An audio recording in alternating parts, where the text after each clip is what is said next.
ಎಲ್ಲರಿಗೂ ನಮಸ್ಕಾರ. ಎಲ್ಲರೂ ಹೇಗಿದ್ದೀರಾ ಫ್ರೆಂಡ್ಸ್? ನಾನು ತುಂಬ ಚೆನ್ನಾಗಿದ್ದೀನಿ. ನೀವು ಚೆನ್ನಾಗಿದ್ದೀರಾ ಅಂತೇಳಿ ತಿಳ್ಕೊಂಡಿದ್ದೀನಿ. ನಾನಿವತ್ತು ಬೆಂಡೆಕಾಯ್ದು ಕುರ್ಕುರೆ ಮಾಡ್ತಾಯಿದ್ದೀನಿ. ತುಂಬ ಚೆನ್ನಾಗಿರುತ್ತೆ. ಬನ್ನಿ ಹೇಗೆ ಮಾಡೋದು ಅಂತ ಒಂದು ಬಾರಿ ನೋಡ್ಕೊಂಬರೋಣ.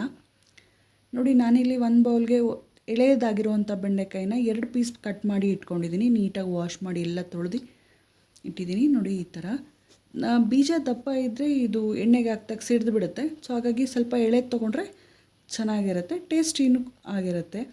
ನೋಡಿ, ನಾನಿಲ್ಲಿ ಫಸ್ಟ್ ಇದಕ್ಕೆ ಅಚ್ಕಾರದ ಪುಡಿನ ಹಾಕ್ಕೊತಾ ಇದ್ದೀನಿ.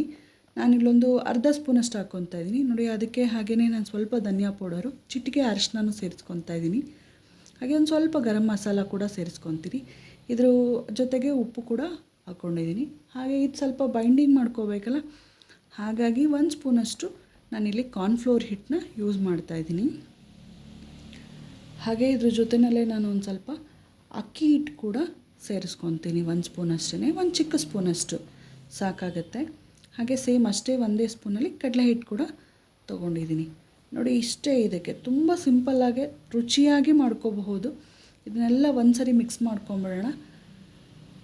ನೀರು ಹಾಕೋಷ್ಟು ಏನಿರಲ್ಲ, ತುಂಬ ಡ್ರೈ ಅನಿಸಿದ್ರೆ ಮಾತ್ರ ನಾವು ಒಂದು ಸ್ವಲ್ಪ ನೀರು ಚುಮ್ಸ್ಕೊಂಡ್ರೆ ಆಯಿತು, ತುಂಬ ಬೇಡ. ನೋಡಿ, ಸ್ವಲ್ಪ ನೀರು ಚುಮ್ಸ್ಕೊಂಡು ಇದು ಮಾಡಿಕೊಂಡ್ರೆ ಸಾಕಾಗತ್ತೆ. ತುಂಬ ಚೆನ್ನಾಗಿರುತ್ತೆ. ನೋಡಿ, ಇಷ್ಟು ಮಾಡಿಕೊಂಡ್ರೆ ಸಾಕಾಗತ್ತೆ. ನೋಡಿ, ಇಲ್ಲಿ ಒಂದು ಕಡೆ ಎಣ್ಣೆ ಕಾಯಕ್ಕೆ ಇಟ್ಟಿದ್ದೀನಿ. ಎಣ್ಣೆ ಕಾಯ್ದಿದೆ.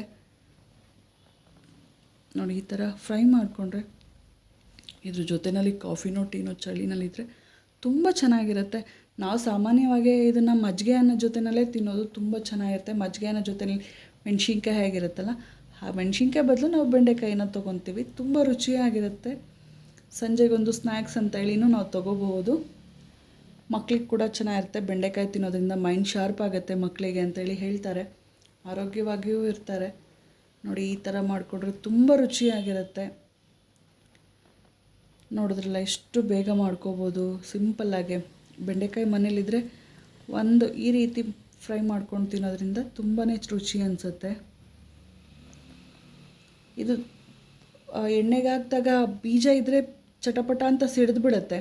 ಹಾಗಾಗಿ ಬೀಜ ಇಲ್ದಲೇ ಇರೋದನ್ನ ತೊಗೊಂಡ್ರೆ ಅದು ಚೆನ್ನಾಗಾಗೋದು. 2 ಕಡೆನೂ ನಾವು ಹೀಗೆ ಸೇಮ್ ಬಜ್ಜಿ ನಾವು ಹೇಗೆ ಇದು ಮಾಡ್ಕೊತೀವೋ ಹಾಗೆ. ಆದರೆ ಇಲ್ಲಿ ಕಡಲೆ ಹಿಟ್ಟು ಬದಲು ನಾವು ಕಾರ್ನ್ಫ್ಲೋರ್ ಮತ್ತು ಅಕ್ಕಿ ಹಿಟ್ಟನ್ನ ಬಳಸಿರೋದ್ರಿಂದ ಸ್ವಲ್ಪ ಬೈಂಡಿಂಗ್ ಕೋಟಿಂಗ್ ಅಂತೇಳಿ ಮಾಡ್ಕೋಬೋದು.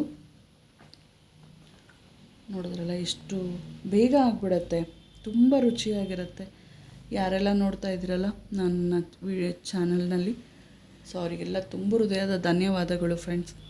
ನೀವು ಮನೆಯಲ್ಲಿ ಒಂದ್ಸರಿ ಟ್ರೈ ಮಾಡಿ ಹೇಗೆ ಬಂತು ಅಂತೇಳಿ ಕಮೆಂಟ್ ಸೆಕ್ಷನಲ್ಲಿ ತಿಳಿಸೋದನ್ನು ಮಾತ್ರ ಮರಿಬೇಡಿ. ನೋಡಿ, ಇಷ್ಟಾದರೆ ಸಾಕು. ನೋಡಿದ್ರಲ್ಲ, ಇಷ್ಟೇ, ಬೆಂಡೆಕಾಯಿ ಫ್ರೈ ರೆಡಿಯಾಗಿದೆ. ಸೊ ನೀವು ಮನೆಯಲ್ಲಿ ಒಂದ್ಸರಿ ಟ್ರೈ ಮಾಡಿ ಹೇಗೆ ಬಂತು ಅಂತ ತಿಳಿಸೋದನ್ನು ಮಾತ್ರ ಮರಿಬೇಡಿ. ಸೊ ಯಾರೆಲ್ಲ ನೋಡ್ತಾ ಇದ್ರೋ ಸಬ್ಸ್ಕ್ರೈಬ್ ಮಾಡ್ಕೊಂಡು ನನ್ನ ಚಾನಲ್ ನೋಡಿ.